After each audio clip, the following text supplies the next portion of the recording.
सभा संमेलन उत्सव,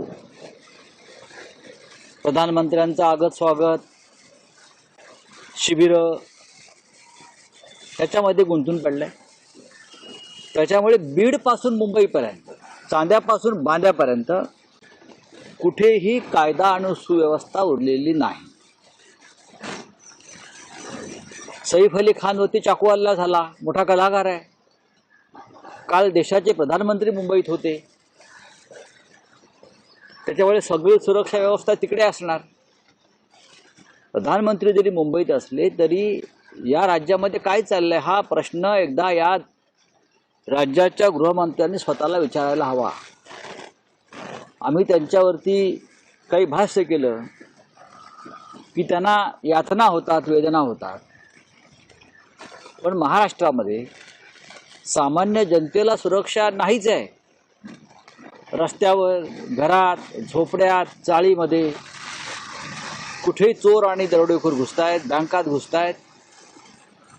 पण आता हे जे कलाकार आहेत, मोठे मोठे, ज्यांच्या घराला बाहेर सिक्युरिटी आहे, त्यांना स्वतःला सुरक्षा व्यवस्था आहे, तिथेही सरळ चोर घुसतात आणि हल्ला करतात। खरं म्हणजे हा नरेंद्र मोदी यांना धक्का आहे। प्रधानमंत्र्यांना 15 दिवसापूर्वी सैफ अली खान सहकुटुंब मोदींच्या भेटीला गेले होते आणि प्रधानमंत्र्यांनी त्यांच्या कुटुंबाबरोबर 1 तास व्यतीत केला होता आणि त्यानंतर सैफ अली खानवरती हल्ला झाला। तो चोराने केलाय, कोणी केला हा पुढला प्रश्न। पण या राज्यामध्ये कोणीही सुरक्षित नाही। महिलांना रस्त्यावर फिरणं मुश्किल झालेलं आहे। हे राज्याच्या गृहमंत्र्यांनी समजून घेतलं पाहिजे। या राज्याची 90% सुरक्षा पोलीस हे महायुती म्हणून जो काय प्रकार आहे, त्यांचे आमदार जे फुटलेले लोक आहेत त्यांच्या सुरक्षेसाठी आहे। कोणी साधा आमचा उपशाखा प्रमुख जरी फोडला तरी त्याला 2 गनर दिले जातात।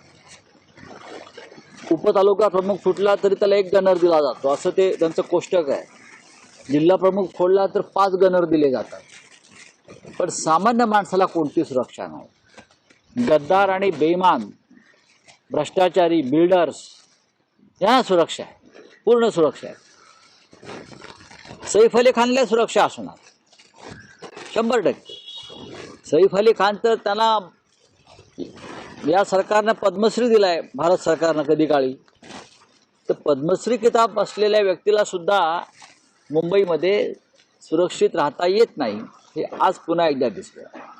आता ह्याच्यावरती कोण काय भाष्य करणार? पोलीस तपास करतील, चोराला पकडतील, पण तुम्ही अशा किती चोरांना पकडणार आहात? मुळात कायद्याचं उल्लंघन करणं, अशा प्रकारचा हल्ला करणं, ही भीती जी आहे कायद्याच्या संदर्भातली, ही भीती आज कोणाच्याही मनात राहिली नाही। दुर्दैवानं सैफ अली खानसारखा एक कलाकार आहे, त्याच्यावरती हल्ला झाला, गंभीर स्वरूपाचा हल्ला आहे। त्याच्यामुळे आज पुन्हा एकदा सरकार उघडं पडलेलं आहे।